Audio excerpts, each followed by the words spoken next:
Bismillahirrahmanirrahim.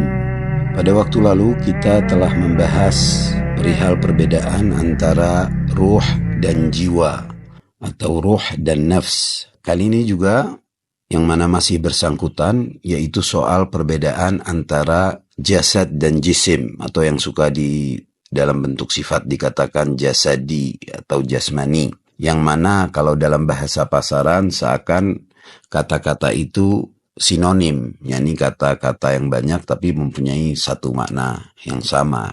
Padahal tidak demikian juga, karena memang pada dasarnya mempunyai perbedaan. Sehingga bagi para pelajar santri yang ketika memasuki dan mempelajari teks-teks literatur agama sangat penting untuk memahami dan membedakan.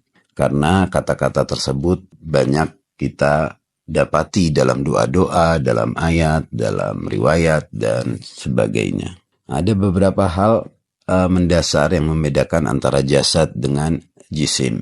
Yang pertama, jasad merujuk pada raga yang padat, yang hadir di planet bumi ini, yang dalam lingkup 3 dimensi, dan kemudian bisa diraba, bisa dipegang, bisa diukur, dan lain sebagainya. Sementara jisim adalah yang sifatnya lebih luas dan lebih halus.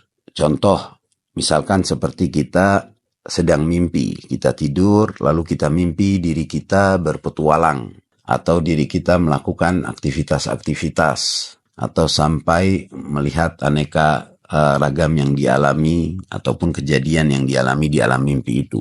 Nah, diri kita yang kita lihat di alam mimpi itu, yang mana ada gambarannya, itu kita dengan jisim kita, itulah yang disebut jisim. Jadi lebih luas daripada apa yang ada raga atau fisik yang padat ini. Itulah, sehingga perbedaan keduanya adalah bahwasannya jasad itu yang mana khusus di alam ini, sementara jisim dia lebih lintas dimensi sifatnya.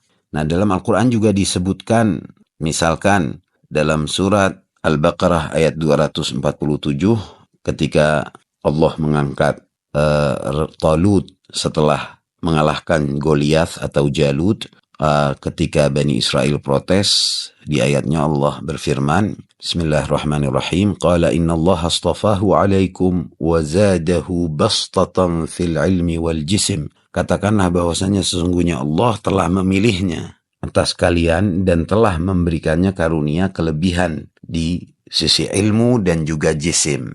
Jadi jisim di sini yang maknanya lebih luas dari sekedar jasad. Kemudian yang kedua adalah ketika jiwa itu berpisah dari raganya, maka itulah yang disebut jasad. Jadi jasad dia itu baik masih ada hubungan dengan jiwa atau tidak ada hubungan dengan jiwa, dia disebut jasad. Misalkan di ayat surat Al-Anbiya ayat 8 Allah berfirman, Bismillahirrahmanirrahim, wa ma ja'alnahum jasadan la ya'kuluna at-ta'ama wa ma kanu khalidin. Dan kami tidak jadikan mereka, yakni para utusan itu, jasad-jasad yang tidak mengkonsumsi makanan dan juga tidak harus kekal. Itu menjelaskan ke body atau fisik yang memang bertahan dan juga berkembang dengan mengkonsumsi makanan. Sementara jisim tidak harus mengkonsumsi makanan karena dia lebih lintas dimensi. Begitupun juga yang ketiga juga perbedaannya, jasad juga digunakan bahkan untuk hewan ataupun patung disebut jasad karena tidak harus ada hubungannya dengan jiwa. Seperti contohnya di surat Thaha misalkan ayat 88, Bismillahirrahmanirrahim, fa akhraja lahum ijlan jasadan lahu khuwar. Bahwasanya Samiri atau Bani Israel itu kala Nabi Musa gaib atau khalwat ke atas gunung, mereka mengeluarkan dan membentuk sapi, lalu mereka mulai menyembahnya itu. Nah, itu sapi itu dikatakan atau lembu itu dikatakan disebut ijlan jasadan. Juga dalam surat Al-A'raf ayat 148, wattakhadha qaumu Musa min ba'dihi min hullihim ijlan jasadan lah. Dan kaumnya Nabi Musa setelahnya telah menjadikan lembu dan membentuk jasad. Itunya disebut jasad juga di sana. Jadi itu semuanya yang tidak berbentuk tetapi sudah tidak ada jiwanya, tidak harus mempunyai jiwa. Nah, sebagaimana jasad manusia seperti di surat Shad ayat 34, Bismillahirrahmanirrahim. Walaqad fatanna Sulaimana wa alqaina ala kursiyihi jasadan thumma anab. Dan kami telah uji Sulaiman dan kami taruh di kursinya jasad. Nah, di sini kata jasad di sini yaitu bahwasannya bagaimana makhluk-makhluk yang dibawa Nabi Sulaiman itu sempat menyangka bahwasannya Nabi Sulaiman masih hidup karena jasadnya dibiarkan di atas kursi itu kalau menurut riwayat. Padahal nyawanya sudah berpindah.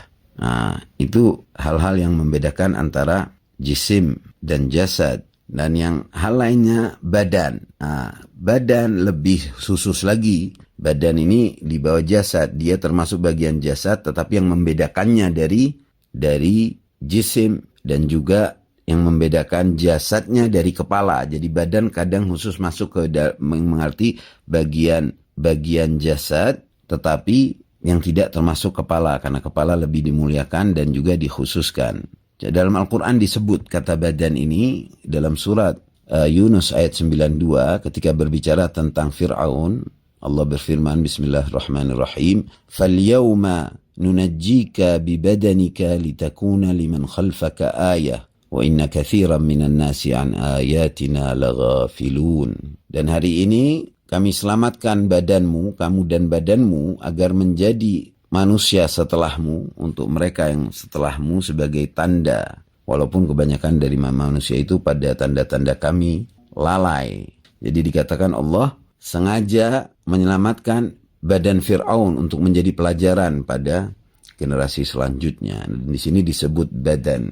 Tapi kalau kita lihat, di situ kita lihat muminya dan saat ditemukan dan yang sampai sekarang ada di museum itu, kepala termasuk. Jadi definisi bahwasanya badan itu adalah untuk merujuk yang bagian yang tidak termasuk kepala juga tidak harus seperti itu. Intinya dia adalah anggota yang terpisah ataupun menyatu dalam jasad, itu juga disebutnya badan. Jadi kalau mau ada tingkatan perbedaannya itu ada badan, lalu ada yang lebih di atasnya yaitu jasad, tapi dua-duanya ini masih padat. Nah, yang lebih halusnya lagi yaitu jisim, atau yang disebut kalau jamaknya ajsam, atau yang dalam sifat menjadi jasmani. Semoga bermanfaat. Wabillahi taufiq wal hidayah wal ridha wal inayah. Wassalamualaikum warahmatullahi wabarakatuh.